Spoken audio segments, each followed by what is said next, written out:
I think today people worry a lot about the world, about the economy, China economy in the world, but I'm very optimistic. When people start to worry, that is the opportunity is. But I worry about the blood testing, and she created good things. And I think great innovations, great companies always happen in the tough times. The life's like the music. You have up, you have a down, you have a long, you have a short notes. And I like your American movie. Life is like a box of chocolate. You never know what you're gonna get, right? So I'm pretty optimistic. The opportunity in the future for equality is huge, because in the last century, the IT is for big companies. The globalization is for big companies. But now with the technology, we can serve those 80% of the companies that never been served. We can serve the 80% of the young people that have never been served. Technology for internet is so cheap, so easy to use. One of the reasons why we grow in China e-commerce so fast, much faster than the USA, because our infrastructure of commerce in China was too bad. When it is too bad, something happens and goes. Today we are working on the rural areas of China. I can never imagine that China, about 800 million people still live in the rural areas, are farmers. And there are about close to 200 million people. Their income is less than $1 per day. And before the internet, it's impossible for these guys to reach the PC because it's so difficult. Even people like me, I don't know how to use a PC. But now 80% of the farmers, those people using mobile phones. When I have the mobile phones, the internet, the data, things change a lot. So I'm excited about the future. People always worry. I love the young kids sitting there and talking about the dream, the hopes, because if they have the hope, we have the hope. That's what I believe. And let's just take what you do. And I've loved every description I've ever heard about how you serve people, and your story about the bamboo farmers and your wife and her friends. It was fabulous. But where's this going? What are you going to do? What are your plans to maximize the use that people in remote rural areas of China can make of their cell phones besides ordering your products? How are you going to get it? Are you going to get them in the banking system through cell phones? How? Well, we never know that we can grow so fast. In the past 5 months, we covered 4,500 villages. And these people, normally they use in very traditional way. It took them like we went to a rural area. It took the farmers 2 hours to walk to the downtown in the middle of the town and buy things. But today, because the mobile phone, and we can deliver things to their home, to their village within 72 hours. I remember last week I read a very interesting thing. This is amazing. There is a girl, she told me a story. She said her grandfather, 92 years old birthday. And for his life, he always wanted to try one Western style food. But he lived in the rural areas. There's no such restaurant food. So she said, I tried on the internet, book a restaurant dinner for Western food, delivered to that village. And they finally immediately find one restaurant. There are 3 guys. They took like a 3 days bus from Shanghai to that village, made an Italian spaghetti and a beef for them for this 92 years old birthday. And whole village was excited. Everybody started, wow, you can order food, Western style food. So buying almost everything. And also we're helping, there are a lot of farmers, they plant a lot of apples, great apples. But 90% of the apples rotted because there's nobody buy them. They normally buy by track. If you sell the apples, they sell whole track. And using the traditional way, they can sell by whole basket of the apples. But now, because of the internet, they sell by one. Each apple, they sell $1. or 1 RMB or 2 RMB for each. So the farmers see using internet, they can buy and sell using the mobile phone. That changed their lives. And I think it's exciting.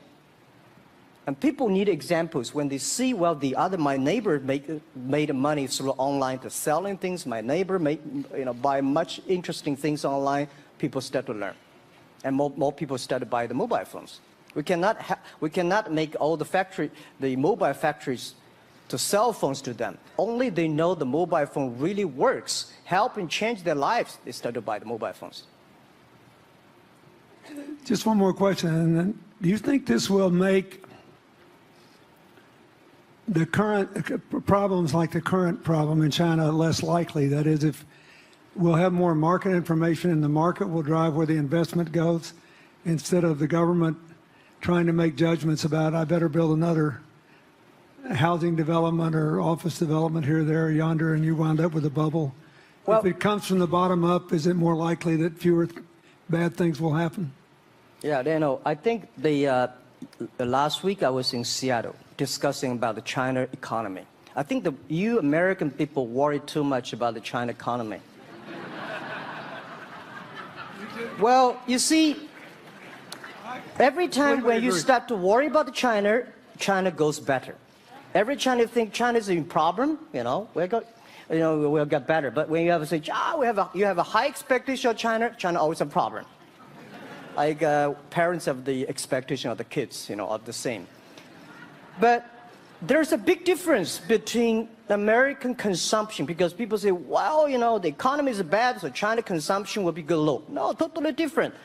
You Americans love to spend tomorrow's money. And the other people's money, maybe.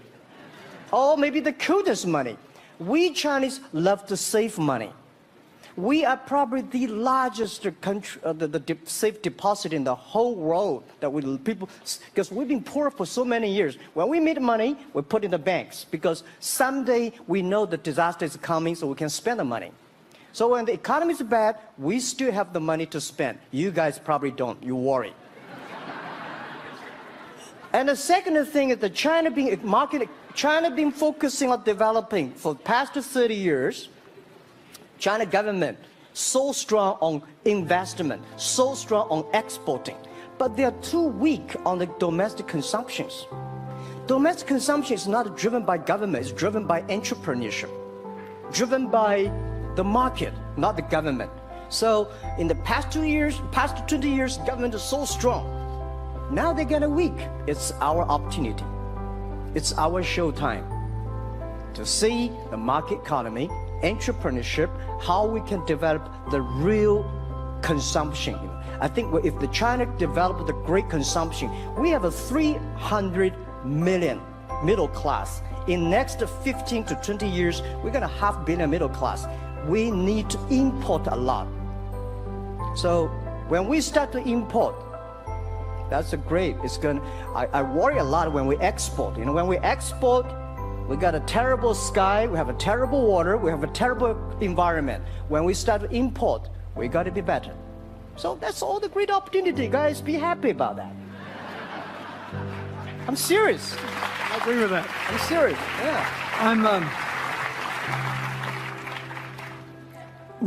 Worry about yourself. Don't worry about the others. The reason some of us worry about China is we depend on you to buy our debt. However, I tried to be more Chinese when I was president. I saved a lot of money, so good. Good. But I just wanted you to say that because I really believe that. I mean, I think you're absolutely right. The trend toward greater internal consumption I think, will remain unbroken in spite of whatever the difficulties are in the next few months. I think it's important not to overreact. You can't break the trend. You've got to clean up the land from chemical contaminants. You've got to clean up the air. You're going to do it. Yep. And a lot of Chinese will make a lot of money out of that. There'll be a lot of great new companies, and there'll be opportunities to import from other places. Yeah. So can you discuss your theory of what you're doing and other things in terms of whether it advances equal opportunity and social solidarity? Tell them what you think's going to happen. And what other kinds of, when your opening remarks, you just said technology is going to be active in this way in other areas of the economy. What do you think the next big opportunities are? But first, tell them just in 2 sentences what you're doing, because Jack and I know, and we haven't been clear enough. Explain it, and explain how you think that advances social solidarity and equality of opportunity. Well, our work is in the belief that access to health information is a basic human right, and that lab information, particularly because lab data drives 70% of clinical decisions, needs to be accessible to people before they're sick. So if you look at the word diagnose in the dictionary today, it says to determine the presence of disease from symptoms, which means by definition, we're determining that people are sick once a disease has already progressed. And our work is in being able to make lab testing accessible to people in time for therapy to be effected, and to do that in a way in which every person, irrespective of their insurance status, irrespective of where they live, can afford the ability to get a test done. So that means, in our case, we've invested the last 12 years in now developing hundreds of tests, many of which are less than $10. So $2 tests in the United States. And I think one of the amazing things about this country is that we have such an incredible ecosystem for fueling creativity, and that creativity can create new markets. So in answer to your question about the market being able to conform itself to social good, I think the creativity that goes into creating these new technologies creates new markets in and of themselves. And our basic belief is that those new markets come from empowering individuals and enfranchising individuals and trusting that individuals have the capability to engage with information, and in accessing that information, beginning to take control of their own outcomes and their own health outcomes, and in doing so, changing the way our healthcare system works. Think what this could mean for rural China, for rural India, for Native American reservations in America, for the Mississippi Delta, for the remote areas of where all the jobs were lost from coal. You're all of a sudden giving people information. And one of the most important things I think we did in my second term as president in the healthcare front was develop this diabetes self-care program. And all of a sudden, you could be, Jack's company could be delivering the means to self-care based on your test. I mean, I think that this is a very big deal. We all want to live as long and as well as we can. And Craig Venner was here. We were joking about whether we'd make it to 100. But in the meanwhile, you want to keep people healthy. And if they're sick, you want to intervene early, not late. Yeah. Well, and if you look at, the ability to engage with this information, we have a $4 trillion healthcare problem in this country. 20% of it is type 2 diabetes, which is reversible. And we have 90 million Americans who do not know they are pre-diabetic. But access to information and the ability to engage with that information is the foundation for being able to change those outcomes and cost, right? One more fact, and then I want to call on Jack. You founded this company 12 years ago, right? Yeah. Tell them how old you were. I was 19. Yeah. So, don't worry about the future. We're in good hands. So, I was thinking about 19, where I am. 19, I've not passed the examination for university yet. I failed 3 times, but I think it worked out. I'm not good at schooling. Well, yeah, that's why I give confidence to a lot of young people in China. If Jack Ma can be successful, 80% of the people can be successful. People like her, we're jealous. But, well, equality, I would like to make a little bit technology helping, because yesterday I was joining the UN Women Conference about gender equality. And I think the first technology revolution happened 200 years ago in the UK, released the human body, the arm, stronger. The second technology revolution in the USA for energy, you can last long. But this technology revolution release the brain. So this century is not a competition who is stronger, whose muscle is stronger. It's who is smarter, who is soft, who can listen. It's the challenge of wisdom. So man and woman are equal. On the internet, you can never see he's a woman or a man. And on the internet, women can serve much better than men on the internet. And a man talking about a business, talking about numbers, competition, they make business very cold. Women, they make business very cozy, lifestyle, and interesting. 50%, more than 50% of our shop owners, more than 5 million shop owners are women. And people love that. I mean, this is a great thing. I see that this century, we see more and more women leaders, on the state leaders, presidents. In the future, we're going to General Secretary of the United Nations should be a woman leader. And this is the great century for equality. And I feel excited about that. Let me ask you, we're almost out of time, but one of the things that we haven't talked enough about here, and not just here, but generally, is whether the leapfrogging we saw with cell phones, which was instrumental in your phenomenal business success and which will make it possible for you at the appropriate time to do what you've done on a global scale, hitherto unimaginable in all of human history for anybody to have any of their own health data.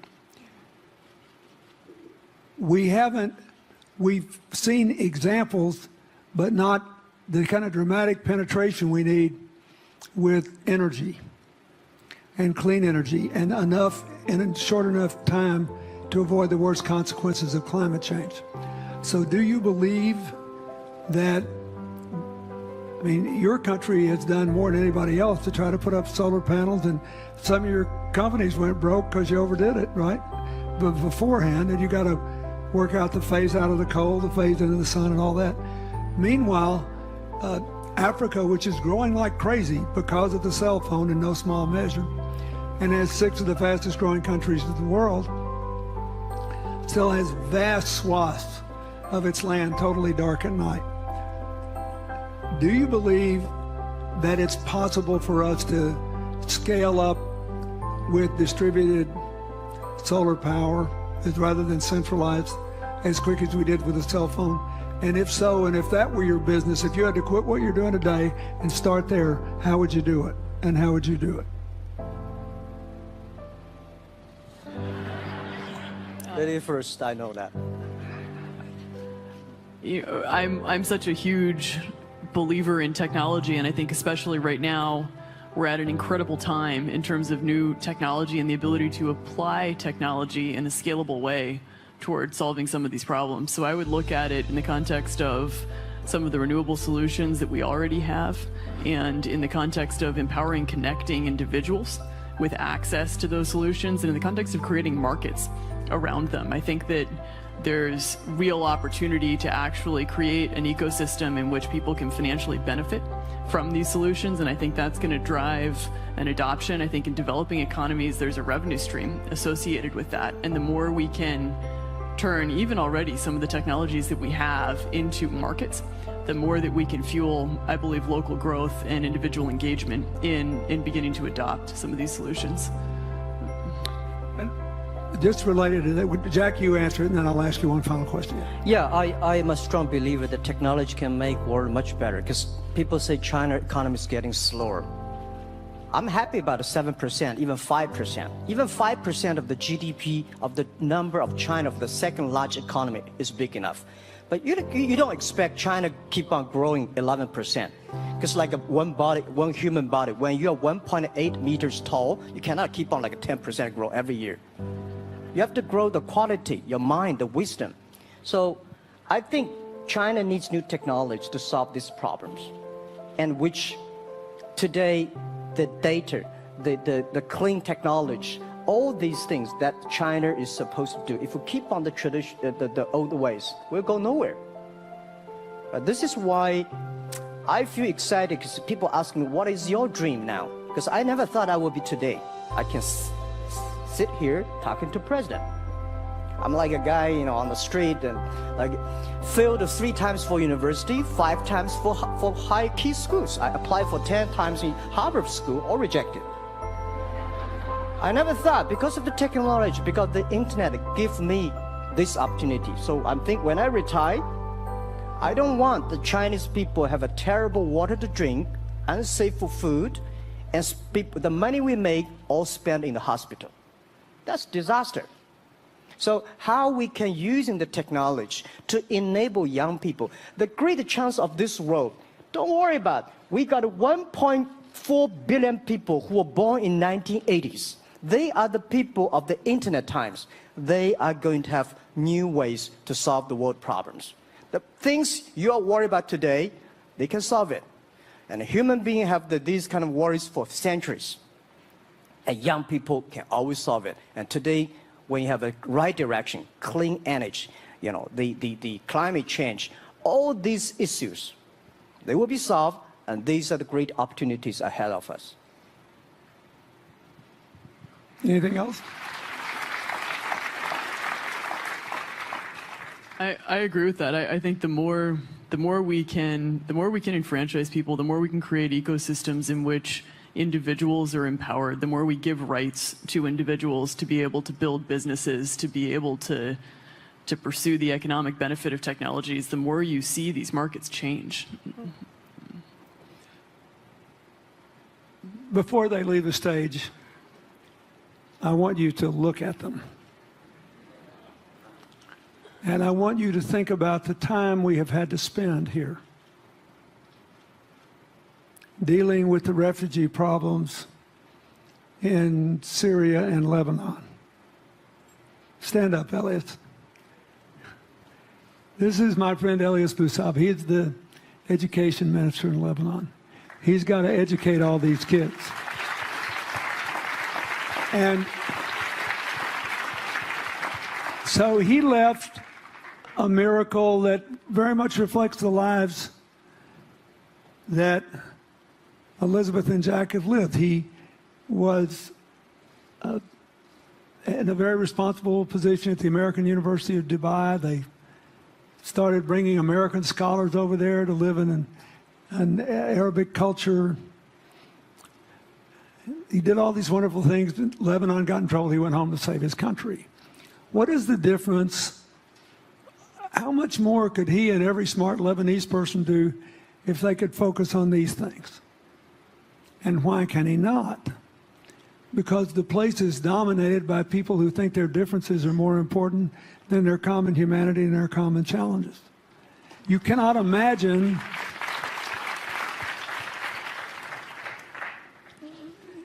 Jack Ma's proud of being Chinese. I like that. He never hid it. He's happy about it. I'm proud to be a global citizen too. Yeah. Yeah. And I imagine Elizabeth's proud to be a blonde-haired, blue-eyed American techno whiz from Northern California. Yes.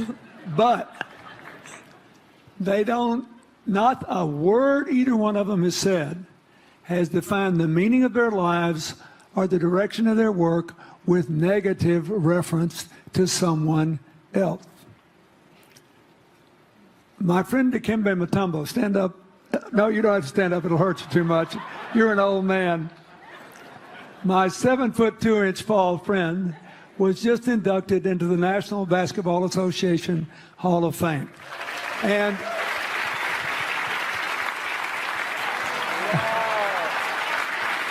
he, my family, my whole family loves him. And I have seen how much he has given back to his native country, Congo, which has been so troubled.